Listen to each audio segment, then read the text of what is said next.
Todo comenzó con un golpe suave en la puerta de mi apartamento un martes por la tarde. Ahí estaba Emiliano con ojeras marcadas y una mochila colgada al hombro.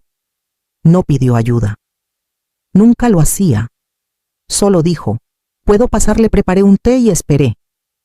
Tras unos minutos de silencio, confesó que le habían recortado las horas de trabajo otra vez, que el contrato de su departamento estaba por vencer y que no sabía qué hacer. No lo dudé. «Quédate con la casa», le dije. «Necesitas espacio y yo ya no ocupo tanto». Al principio se resistió por cortesía o por orgullo, no estoy segura. Pero veía el cansancio en sus hombros.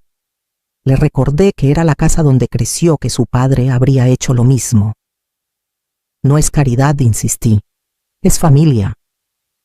Las llaves aún estaban calientes en mi mano cuando las tomó. «Solo hasta que me ponga de pie», prometió.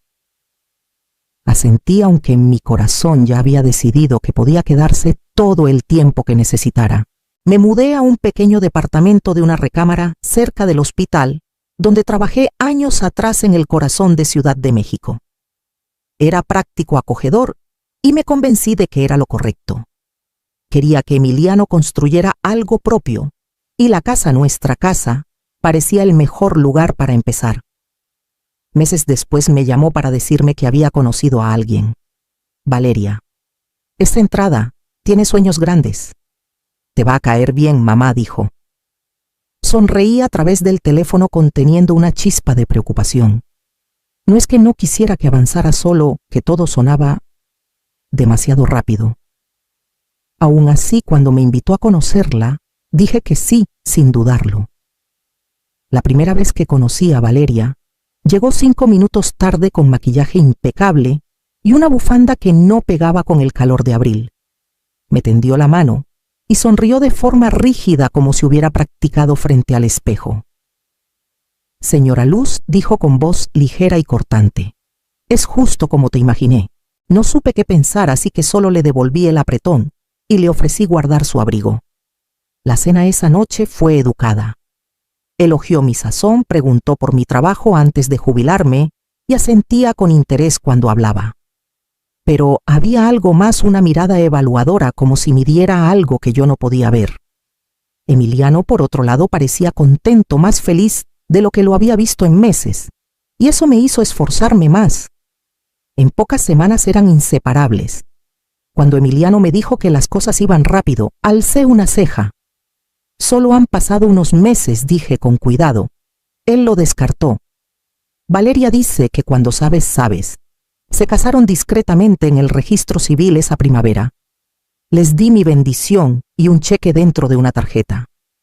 Valeria lo aceptó con un gracias elegante y nada más. No esperaba más. Solo quería que empezaran su vida sin cargas». El siguiente domingo manejé hasta la casa como siempre, con un platón de enchiladas envuelto en un trapo. Emiliano había escrito que Valeria quería ser la anfitriona. Toqué el timbre y esperé. Cuando la puerta se abrió, un aroma a lavanda y cítricos me recibió. El viejo tapete de mi madre había sido reemplazado por algo moderno y brillante. El perchero de madera ya no estaba. En su lugar había una consola blanca con un tazón lleno de piedritas decorativas. «Estamos redecorando», dijo Valeria al notar mi mirada. Le hacía falta un toque fresco. Asentí, aunque sentí un nudo en el pecho. La sala era irreconocible, tonos neutros, luces frías, nada del calor que recordaba. Las fotos familiares habían desaparecido. El kilt que cosía a mano, ni rastro. «Queremos que sea nuestro espacio», dijo ella con ligereza, pasándome una copa de vino. La tomé y sonreí, pero algo en mí cambió.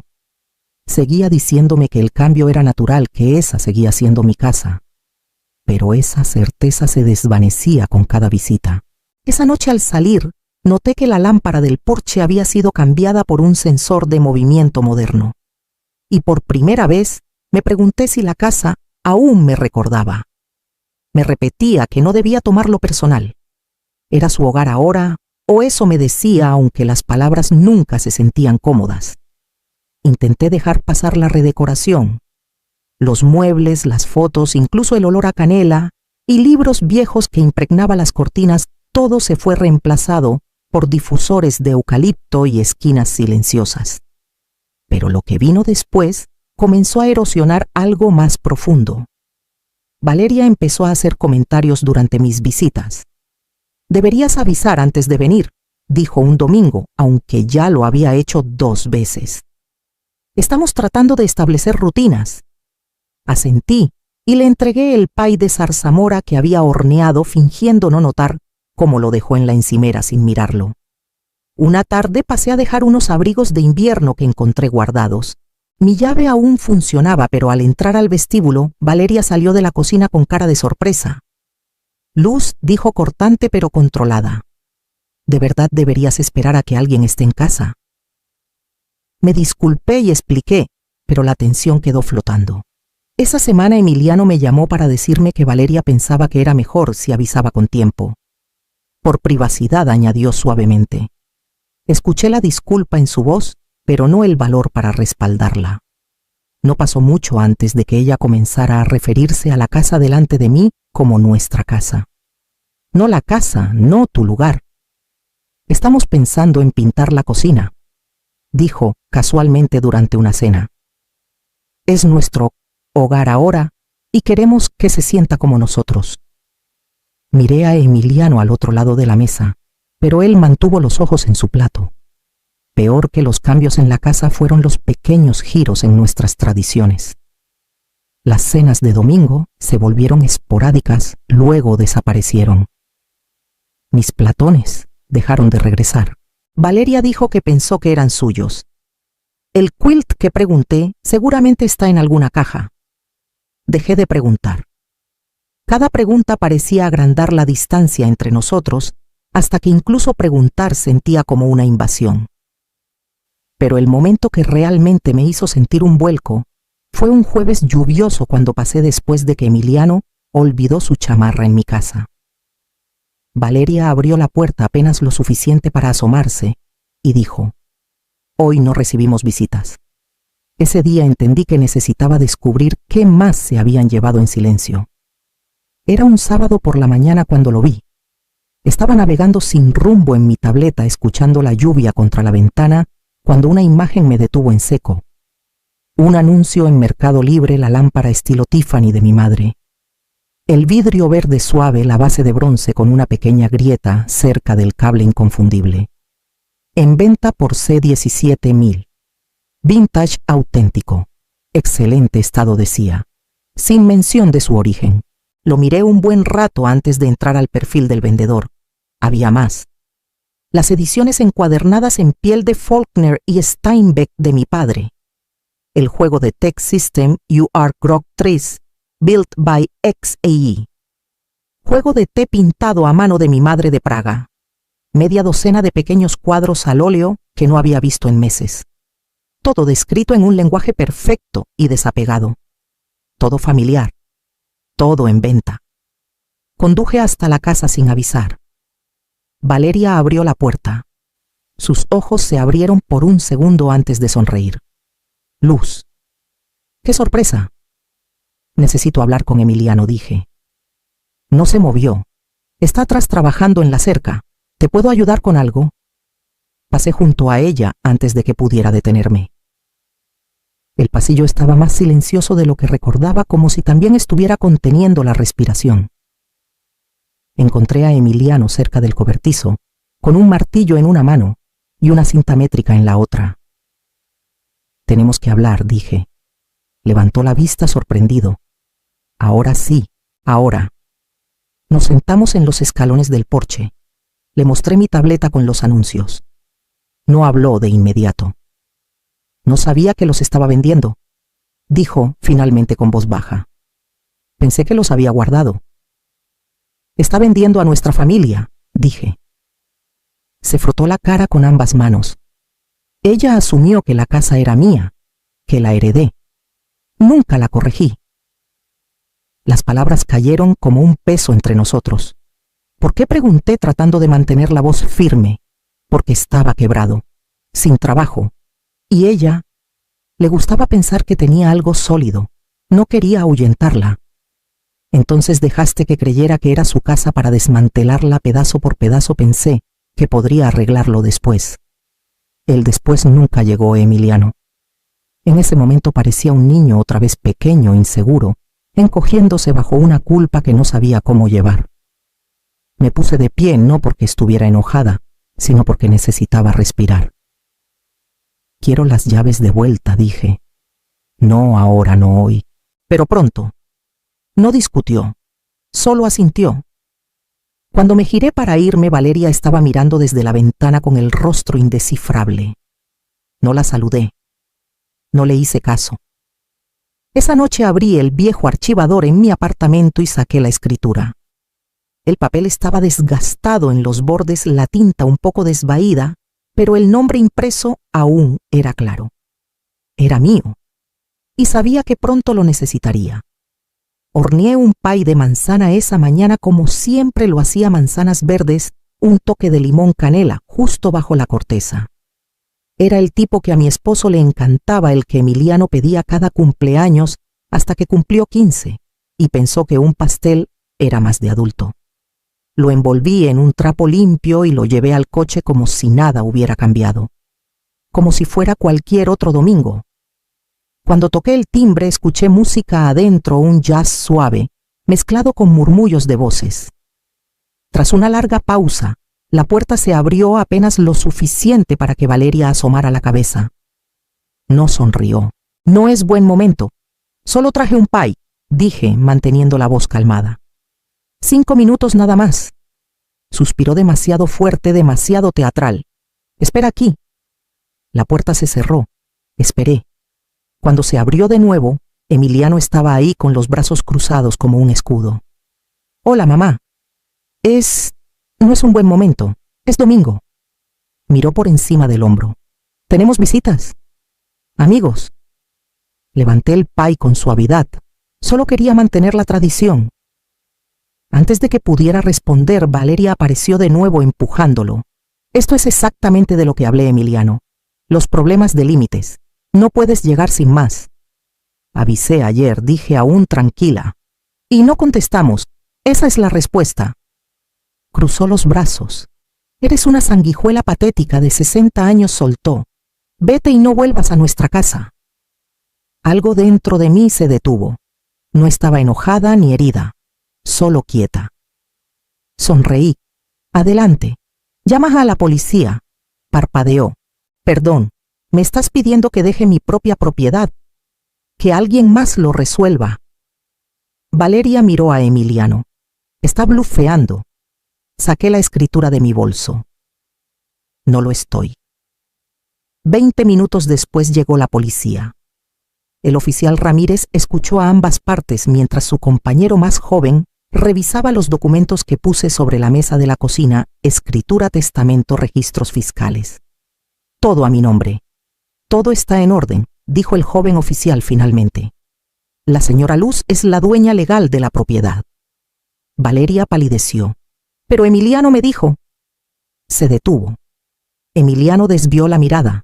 No viven aquí con el consentimiento de la dueña, añadió el oficial Ramírez. Tendrán que irse, o podemos ayudarles. El silencio se prolongó. Luego Valeria dio media vuelta y subió furiosa las escaleras. Escuché cajones cerrándose con fuerza. Emiliano la siguió llamándola, pero ella no respondió. Me senté a la mesa del comedor. La mesa de mi madre. El pay seguía intacto frente a mí, aún tibio. Cuando Emiliano bajó su rostro, estaba pálido, la mandíbula tensa. Está empacando, dijo en voz baja. Dice que se va con su hermana. Asentí. Bien. No volvió a hablar. Solo se sentó frente a mí mirando al suelo. Permanecimos así un buen rato, hasta que el portazo de la puerta principal rompió el silencio. Esa noche, después de que Valeria se fue a la casa, estaba silenciosa, de una manera que no había sentido en años. No pacífica, solo vacía. Emiliano estaba junto a la ventana con los brazos cruzados, los ojos fijos en nada. Yo estaba sentada en el borde del sofá, con las manos aún cruzadas en el regazo. Dice que la humillé, dijo en voz baja. No respondí. Seguía pensando que si aguantaba lo suficiente podría ganármelo. La casa, la imagen, el tipo de vida que me hacía parecer que lo tenía todo resuelto. Lo miré. No tenías que ganarte nada, Emiliano, no de mí. Me miró entonces y la máscara se rompió. Estaba tan cansado de sentirme atrás. Todos los demás tenían algo que mostrar por su vida. Y cuando llegó Valeria, ella creía que yo era alguien que lo tenía todo bajo control. Quería que eso fuera verdad. Y por eso mentiste. No quería que todo se saliera de control. Al principio era inofensivo. Luego empezó a hablar de renovaciones y la gente me felicitaba. Y yo. Se detuvo presionando una mano contra su frente. Ya estaba hundido. Era más fácil seguirle la corriente que admitir la verdad. Asentí lentamente, hasta que la verdad llegó a la puerta con un pay en las manos. Soltó una risa pequeña y rota. Me puse de pie. Tienes que decidir si vas a construir tu vida fingiendo o sobre algo real. Emiliano no dijo nada más. Solo asintió y lo dejé solo en la cocina. Subí las escaleras caminando de cuarto en cuarto. Tanto se había ido. La lámpara, los libros, los pequeños cuadros del pasillo de mi madre, todo desaparecido. Pero los cimientos de la casa seguían siendo nuestros. El arco de la puerta donde colgábamos serpentinas de cumpleaños. La marca en el pasamanos por el patín de Emiliano. El crujido en el piso fuera del dormitorio donde solía caminar de puntillas para no despertar a un niño enfermo. Me acurruqué en la cama de visitas aún vestida. La casa parecía exhalar después de haber contenido el aliento por mucho tiempo. Por la mañana él seguía ahí y tenía algo que decir. Ya estaba en la mesa de la cocina cuando bajé con una taza de café intacta frente a él y un cuaderno lleno de garabatos. Hice una lista, dijo sin levantar la vista, de las cosas que dejé ir sin darme cuenta. Me senté frente a él esperando. Mis amigos, mi trabajo en el estudio, las cenas contigo, hasta correr. Ella no prohibía nada, solo me hacía sentir que esas cosas eran infantiles, egoístas, no lo que hace un hombre enfocado en su futuro. Giró el cuaderno para que lo viera, página tras página, todo en su letra apretada y inclinada. Cada línea dolía al leerla. Revisaba mi ubicación, no de forma cariñosa. Era más como, ¿por qué estabas a 5 calles del trabajo? Una vez me reuní con Mateo para un café y no le dije porque sabía que reaccionaría. Llegó 10 minutos después y armó un escándalo. Perdí un proyecto por eso. Puse mi mano suavemente sobre la suya. Se tensó, luego se relajó. No siempre fue así. Al principio me hacía sentir visto, como si no fuera un fracasado viviendo de la bondad de su madre. No lo eras, dije. Lo sé ahora, susurró. Pero entonces no. Solo intentaba mantenerme a flote. Nos quedamos en silencio un rato. Luego dije, puedes quedarte aquí, todo el tiempo que necesites. Pero si lo haces, reconstruyes desde cero, sin más mentiras, sin esconderte, sin fingir. Asintió lentamente. Eso quiero. Quiero ser real otra vez.